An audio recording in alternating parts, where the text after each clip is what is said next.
Hello everyone. In this next video lecture, we're going to begin to break down certain key elements of the plot from chapters 15 to 22 of The Island of Dr. Moreau, and then I'll be looking at certain key passages or highlighting thematic elements of this story that I'll tie into the commentaries that we've already made about scientific advancement, research procedures, morality, and animality versus humanity. In chapter 15, we have an extensive reflection on the physiological forms of the beast people and their society offered to us by Prenrick.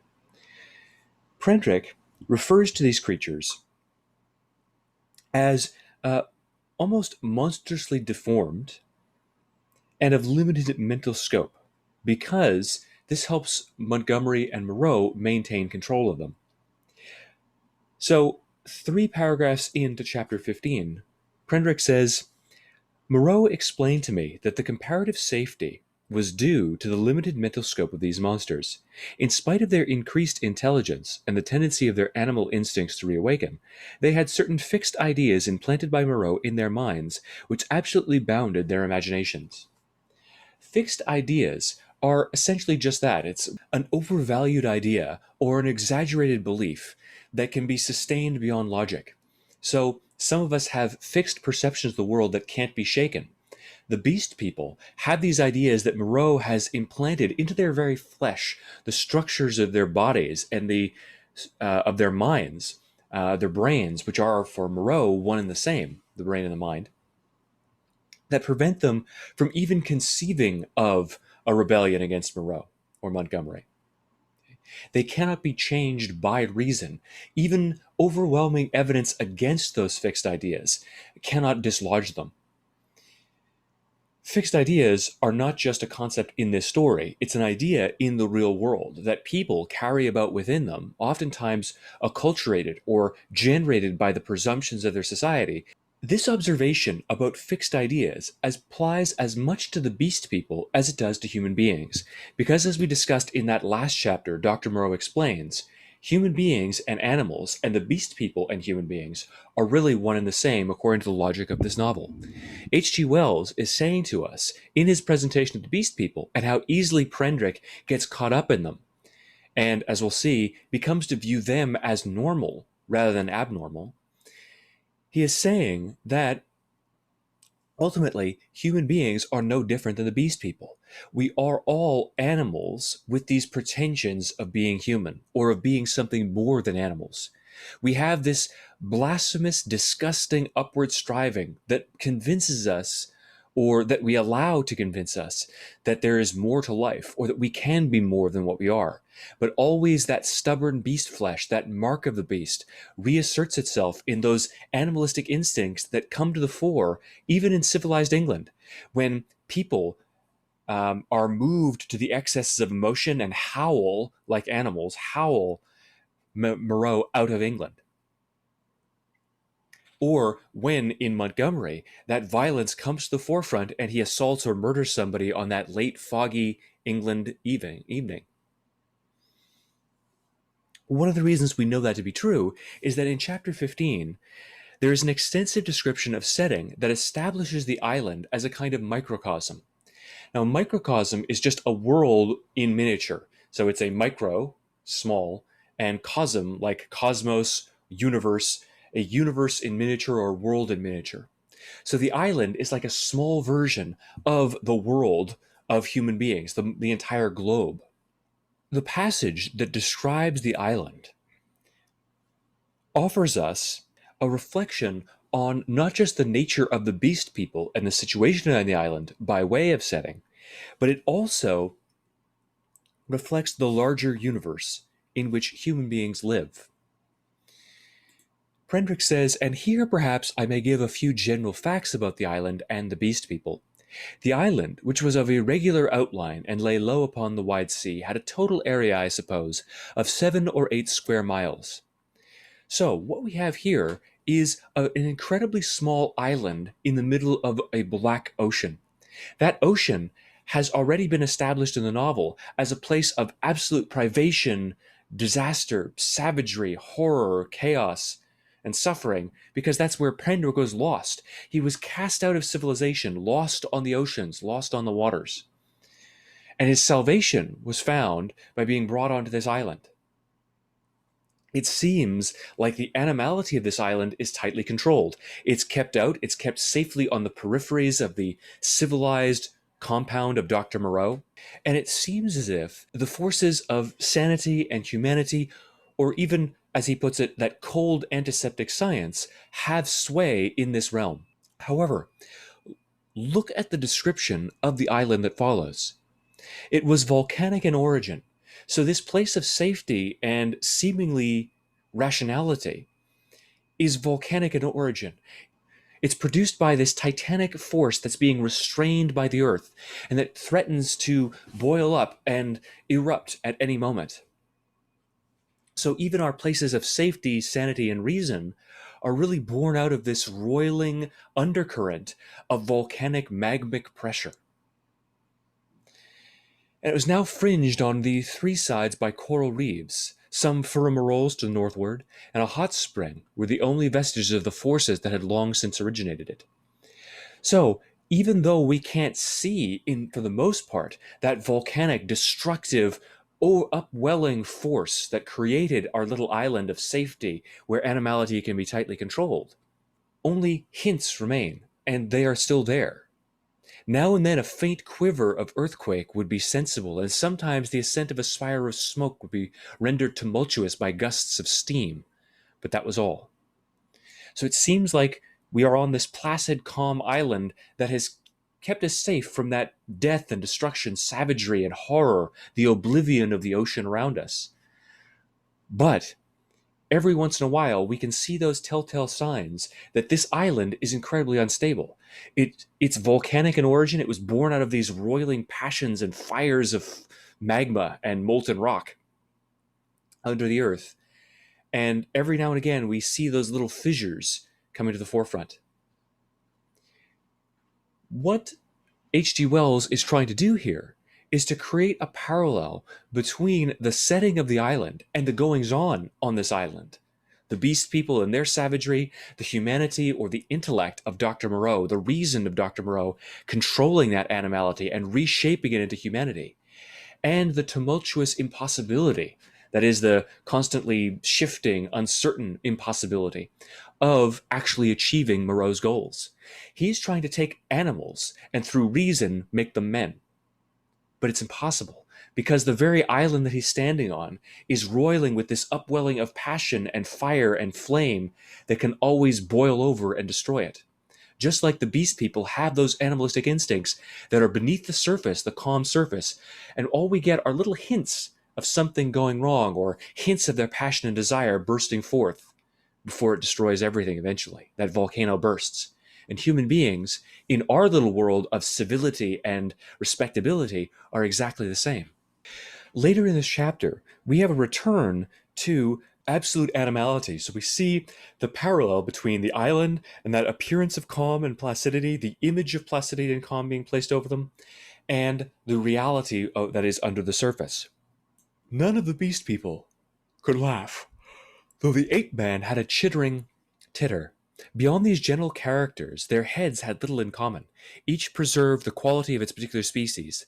The human mark distorted, but did not hide the leopard, the ox, or the sow, or other animal or animals from which the creatures had been molded. So, our veneer of humanity, our pretensions of humanity, stamped onto these beast people, can never really erase the animality of them. And the same is true for human beings because of the parallels that have been created between the beast people and our society. When they're gibbering and laughing and screeching the law in chapters, in the saying of the law, Prendrick gets caught up within them. He loses himself in them. And their deification of Moreau, their religious impulse, is, in Moreau's terms, no different than the human religious impulse. We've beaten all those animalistic impulses, pugnacity, into religious sentiment, or waste sexual energy into religious sentiment. Those things that we see as refined and elevated and spiritual religious sentiment in human beings, Moreau says, are really just reshaped and redirected animalistic impulses. In chapter 16, we then encounter markings that have been left by one of the beast people on a tree. This leads Prendrick and Montgomery to discuss the fact that one of the beast people must have killed the rabbit that Prendrick came across earlier on. As a result, they form a kind of tribunal, or gather all the beast people together into a meeting in order to determine who has violated the law. As part of their discovery of the fact that the beast people have eaten flesh, in chapter 16, How the Beast Folk Tasted Blood, Montgomery and Prendrick meet with the ape creature and the satyr, or the satyr. The satyr was a gleam of classical memory on the part of Moreau, his face ovine in expression, like the coarser Hebrew type, his voice a harsh bleat, his nether extremities satanic. He was gnawing the husk of a pod-like fruit as he passed us. Both of them saluted Montgomery, and they had this exchange where Montgomery is trying to convince them that Prendrick, although he has been seen to bleed, is, like them, invincible. Yesterday he bled and wept, said the satyr. You never bled or wept. The master does not bleed or weep. So they're thinking about his being inhuman, or his being like them, an animal man, something that's striving and struggling to try to be human, in terms of pain and suffering, his ability to bleed and weep. Those are the qualities that really Moreau is trying to excise, trying to remove from the creatures that he develops. He's saying that evolution will eventually remove from us our capacity for pain and empathy based on pain, because those are just evolutionary holdovers. We don't need them any longer now that we have our intellects to tell us what's right and wrong and good and bad for us. So morality can become this purely intellectual enterprise that's disconnected from human suffering. That disconnection is, however, grounded only in a sense of the satisfaction of the intellect, which itself is a product of evolution. Moreau's philosophy is really incoherent on its face. It's not internally consistent. He views pain and suffering as being an irrelevant holdover of evolution, but the intelligence and the mind is just an effect of evolution as well. So he privileges one and rejects the other. Prendrick does the same. He says that satisfying our intellectual curiosity isn't good enough. I would have been able to stomach or to tolerate his experiments if there was some sensible aim, if he was benefiting human beings, because I based my morality on pain and suffering and the alleviation thereof. But they're mirror images of each other. One uses evolution as a guide to what is moral, that because we have evolved this sense of pain and animalistic empathy, I'm basing my morality on that. The other one rejects that. Montgomery or Moreau rejects that and laughs at it and says, no, it's the intellect, the cool, rational intellect of a man that makes me human and that guides my sense of what is right and wrong. Whatever satisfies my intellectual curiosity, and only that, is moral. That's justified. And yet it's just as unjustified, it's as ungrounded as what Prendrick has to say, basing his morality on, well, bleeding and weeping. The satyr man is a kind of ontological fusion of different categories, a breakdown of those different categories. His face was ovine in expression. In other words, it's sheep or lamb-like, of the coarser Hebrew type. So it bounds that idea of being described like a lamb with its ovine face with Hebrews. But despite his lamb-like face, and lambs are associated with innocence, he has satanic extremities, and his voice is a harsh bleat like that of a goat. Now, his extremities satanic probably call to mind that image of Satan with his goat legs and pitchfork. So we have this creature that seems innocent and pure on the surface of its head, this lamb-like head, juxtaposed with its lower extremities, its legs that are goat-like, and the voice that's goat-like. Here, and that in turn is couched in a reference to Hebrews, to the Jewish religion and the Jewish people. What we have here could be a kind of reflection on the liminal, or the place between two other places, the liminal place, between animal and man. So you have that abutment between animal and man. It's paralleled in this creature by it existing in that liminal place between the angelic, the divine, and the Christ-like, and the satanic. Because Christ is known as the Lamb of God, slain at the foundation of the world to take away the sins of the world. So Jesus in the New Testament is oftentimes represented by a lamb or associated with a lamb because lambs were sacrificed for the sins of the people. And Jesus becomes that perfect sacrifice, the perfect sacrificial lamb. And yet this creature joins the lamb, which is associated with Christ, with those goat legs that are associated with Satan. And likewise, in Matthew 25, Matthew is one of the books of the New Testament that tells about the life of Jesus. It's one of the Gospels, which are really just biographies of Jesus' life. So in Matthew 25, we have a reference to the sheep and the goats. The sheep, what lambs grow into, the sheep are the ones who will be saved, the ones who are blessed by God, and the ones who will enter into heaven. The goats are the ones who are being turned away and cast away. So the separation between the sheep and the goats, the chosen and the unchosen, the saved or redeemed and those who have not been, are bound up in this creature. And we get that because there's an allusion throughout the piece to all these religious references about Genesis and creation, God and devil, and also here about the Hebrew type, because of course the Hebrew scriptures of the what is known to Christians as the Old Testament lead into that New Testament. So we have this horrifying fusion of distinct categories that seem to suggest to us that everything that we think about and define as good and evil, God and devil, it's all just this sort of confused morass that really doesn't make any sense and can't be teased apart, because it's all things that we invent, or they are all things that we invent. As we continue chapter 17, that meeting between the beast people is convened, and the guilty party, the one who has killed and tasted blood, is going to be called to account. So they're trying to find out which of these creatures has violated the law. As they do, the creatures, the beast people, begin to snivel in terror. Moreau forces them to recite the law, trying to find which creature is going to attempt to escape or flee, or to force one of the other ones to reveal which creature is guilty of this crime of violating the law and eating flesh. "The law has been broken," said Moreau. "None escape from the faceless creature with the silvery hair. None escape," repeated the kneeling circle of beast people. "Who is he?" cried Moreau, and looked round at their faces, cracking the whip. I fancied the hyena swine looked dejected. So too did the leopard man.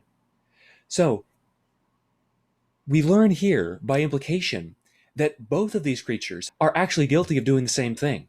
The hyena swine and the leopard man, and probably many more, have violated the law, but they've been able to hide it, conceal it from Moreau and Montgomery, but more than that, conceal it from their fellows. They feel this abiding sense of shame for having done it, because they can't repress all those animalistic impulses. I think they all knew and dreaded what was coming. I looked round at their strange faces. When I saw their wincing attitudes and their furtive dread in their bright eyes, I wondered that I had ever believed them to be men. Remember what happened to Prendrick early on in the text. It's another point of connection between these beast people and human beings, showing that in reality they're no different. The beast people become abhorrent, disgusting to Prendrick when he looks at them and sees that furtive dread, that terror that they're trying to conceal, that animalistic terror of a creature cowering in fear, sniveling in terror, causes Prendrick to look at them and feel disgust and wonder, how could I have ever thought that these things were human? It's precisely because he sees in them that same kind of weakness and animalistic terror that defined him when he thought that he was gone, when he was dead on the ocean. That same thing that he was referring to when he said that a lack of blood corpuscles takes all the manhood out of a man. That forces him to say, no, they're nothing like human beings. They're nothing like me. Seeing in them the things that he hates in himself, those animalistic impulses that he described without even being conscious of it earlier on in the text, leads him to try to distance himself from his animality and to deny the similarity between these creatures and us. It allows him, in a strange way, to dehumanize these creatures, because that's what we, the text is saying, as humans try to do.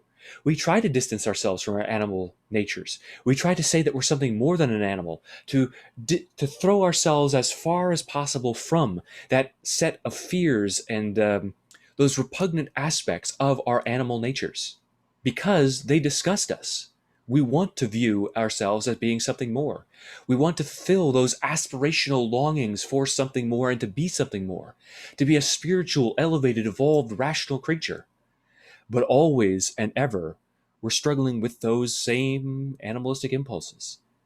We, like the leopard man and the hyena swine, are always grappling with that guilt that we surrender to those impulses. All of the creatures within the bounds of the law are then given license, given permission in a sense by the law to express those that roiling hatred, anger, and lust for violence in a controlled and justified way. Dr. Moreau sets them loose to hunt down this creature that has violated the law, and they start screaming. He goes back to the house of pain, goes back to the house of pain, O master, back to the house of pain, back to the house of pain. So they're reveling in their ability to execute violence against this creature, to see it tortured and torn apart and have its body splayed apart. Because that's just the law, that's justice. So it's exactly like what Moreau said. All of those animalistic impulses, like pugnacity, that desire to fight, are refined in the process of humanization and in the process of socialization in civilized societies into something, well, justifiable, into religious sentiment or into a sense of justice. That's what's happened with these animals. Their lust for violence is coming to the forefront, but it's been sanitized and justified by the law. We can watch this creature get splayed open. We can satisfy that bestial lust.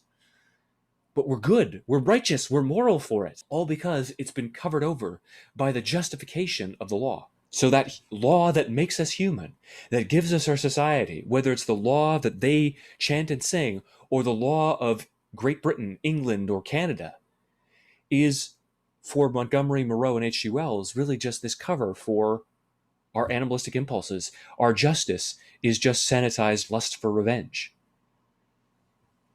Because we've already seen these beast people are really just men, as we are nothing more than animals. That dread that they experience, the lust for violence and the terror that he sees inside these creatures, that makes Prendrick wish that they were not men and boggle or wonder at how he ever could have thought of them as men, is the very thing that defined him when he fled from them, when he was hunted as an animal. And he hates it. He hates himself, and thus disburdens himself or displaces that hatred onto the beast people by rendering them inhuman. The end of this chapter is functionally a thematic statement of much of what I have articulated regarding the relationship between animals and men, beast people, and their civilization as a reflection of English civilization, and really, there being no difference between them. The beast people were all still intensely excited, and all overflowing with noisy expressions of their loyalty to the law, yet I felt an absolute assurance in my own mind that the hyena swine was implicated in the rabbit killing. A strange persuasion came upon me that, save for the grossness of the line, the grotesqueness of the forms, I had here before me the whole balance of human life in miniature, the whole interplay of instinct, reason, and fate in its simplest form. The leopard man had happened to go under. That was the difference. Poor brute. So, what he has here in the beast people and Moreau, rationality and animality, the law, the fervor for the punishment of people who violate the law, the desperate questing after something more, the desire to impose spirituality and to cut out that beast flesh, but the eternal reimposition of those bestial impulses, all of that is the world in miniature. It's just human life in a smaller form. What the beast people do and how they relate to instinct, reason, and fate, and what Moreau is doing, is really just what human beings do generally, what the world is like. The only difference between the leopard man and one of the beast people who has been torn apart and killed, and me, is that the leopard man has gone under. He gave up the fight. He lost the fight. We all swim wading on the surface of this ocean of chaos and animalism. I began to see the viler aspect of Moreau's cruelty. I had not thought before of the pain and trouble that came to these poor victims after they had passed from Moreau's hands. I had shivered only at the days of actual torment in the enclosure. So, up until this point, he had thought that the real pain and suffering was the physical manipulation, the vivisection itself. But no, that's not the real cruel thing. But now that seemed to me the lesser part. Before they had been beasts, their instincts fitly adapted to their surroundings.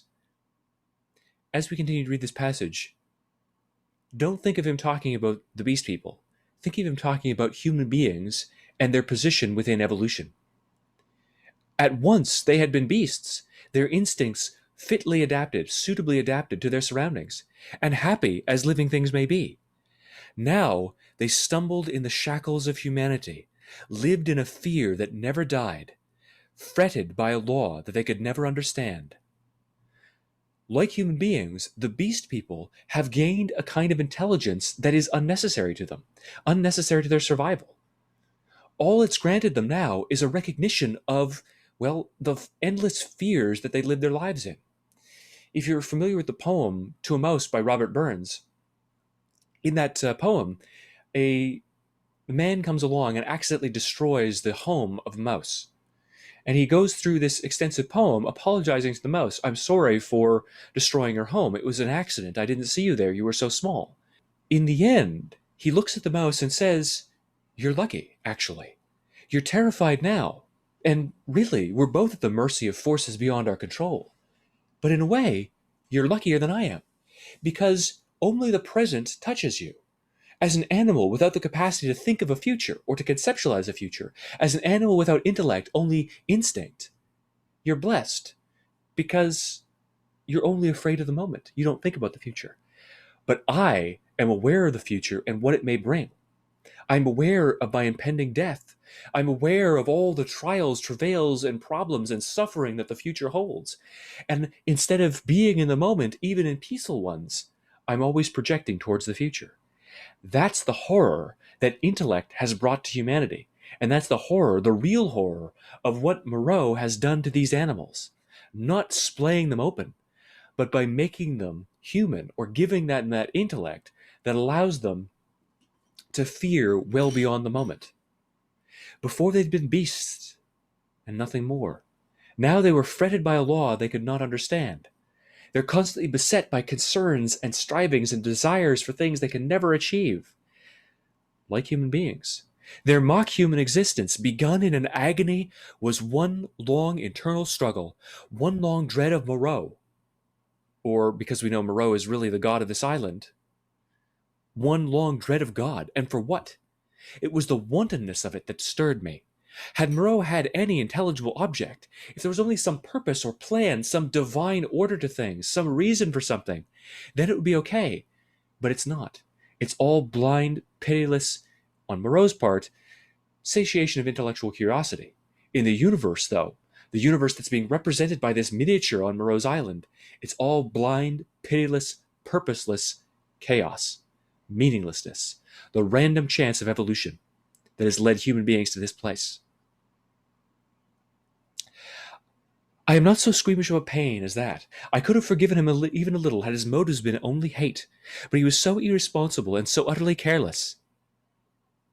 Like the universe, even if the universe was governed by some mad, hateful God who existed only to torment us and gave us our position in this world and our intelligence just to cause us suffering, I could understand that. But it's the pitiless indifference, the carelessness of the universe that's led to this, that makes it so horrible. Because there is no plan and there is no purpose. His curiosity, his mad, aimless, directionless, purposeless investigations drove him on. And the things were thrown out to live a year or so, to struggle and blunder and suffer and at last die painfully. The beast people and men alike. They were wretched in themselves. The old animal hate moved them to trouble to one another. The law held them back from a brief hot struggle and a decisive end to their natural animosities. The law is horrible, because if without it, we could just kill ourselves and be done with it. It's a nihilistic lament about the status of human beings in this universe. But Moreau, even though he's driven by his intellect, is no better, because his intellect is just the product of evolution and genetic chance, genetic happenstance about his birth, just as much as the beast people are animals, driven by their instincts. In those days, my fear of the beast people went the way of my personal fear for Moreau. I felt indeed into a morbid state, deep and enduring, and alien to fear, which has left permanent scars upon my mind. I must confess that I lost faith in the sanity of the world when I saw its suffering, the painful disorder of this island. Now I realize the world is just as blind, pitiless, purposeless as this island. I've lost faith in sanity and order because I don't have anything. I'm in this godless, pointless universe, run by happenstance and chance. Everything that I thought mattered is gone. I don't care for the suffering of other people. I don't care for the suffering of the animals or the beast people. I don't care about anything because I realize there's no grounding for it. Just as there is no God for these beast people in the form of Moreau, he isn't a God, so too is there no God for me. There's no order to this universe. There's no sanity to it. I have nothing to ground myself on any longer. I'm lost adrift on the ocean, even though I'm safe on this island.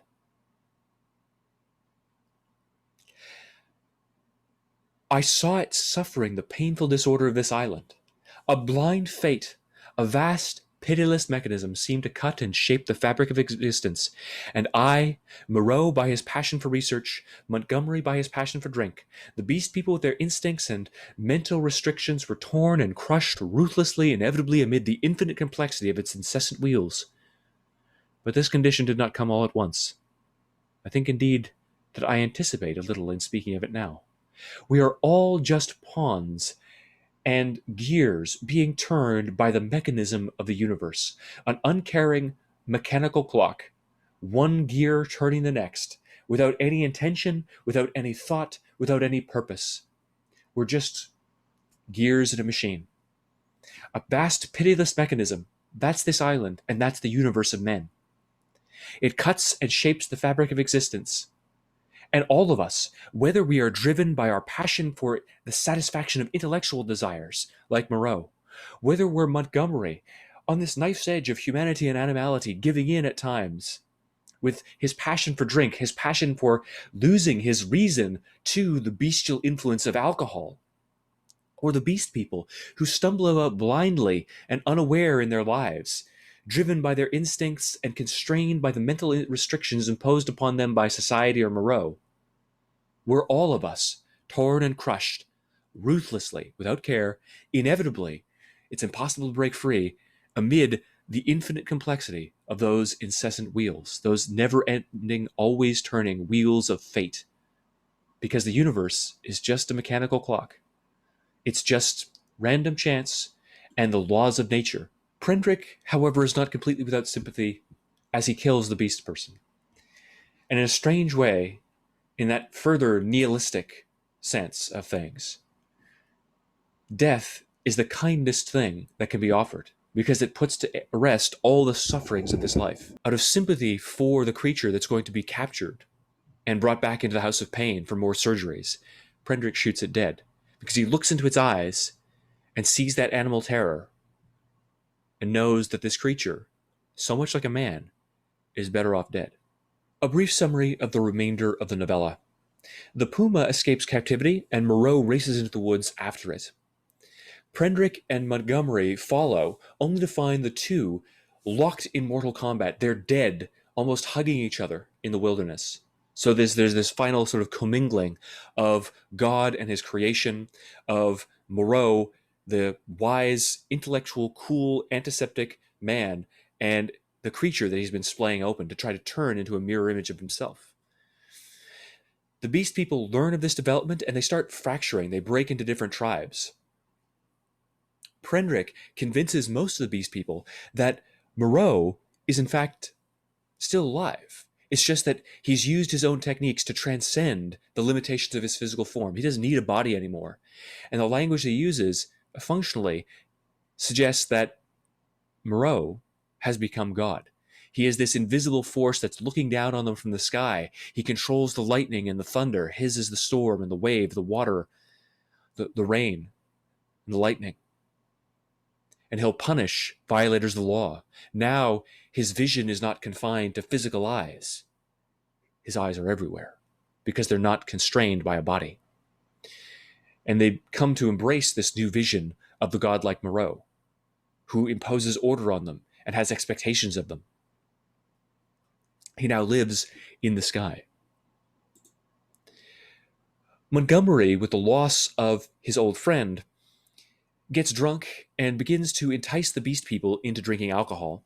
He creates a massive bonfire out of the ships that they were hoping to use to escape the island, that Prendrick believed would be necessary for them to use to escape the island, because, well, the power of Moreau is gone. The beast people might start to question it. Can they actually survive, or will the beast people turn on them? Now that this idea of Montgomery and Moreau being immortal has been overturned. Montgomery and Maling, his servant, are killed in a fight that breaks out over the alcohol, and Montgomery also sort of accidentally burns down Moreau's compound, leaving Prendrick on his own on the island. And he has to survive there, almost like negotiating his position within the Beast People. Eventually, this becomes unendurable to him, and he flees. He cannot live there any longer, so he lashes up what supplies he can, creates a raft, and sets out to sea. So he returns to the place that he began. And he is eventually, by happenstance, rescued once again, plucked off the sea, and brought back to England. And the discussion of what he experiences in England will govern much of our interactive class next week.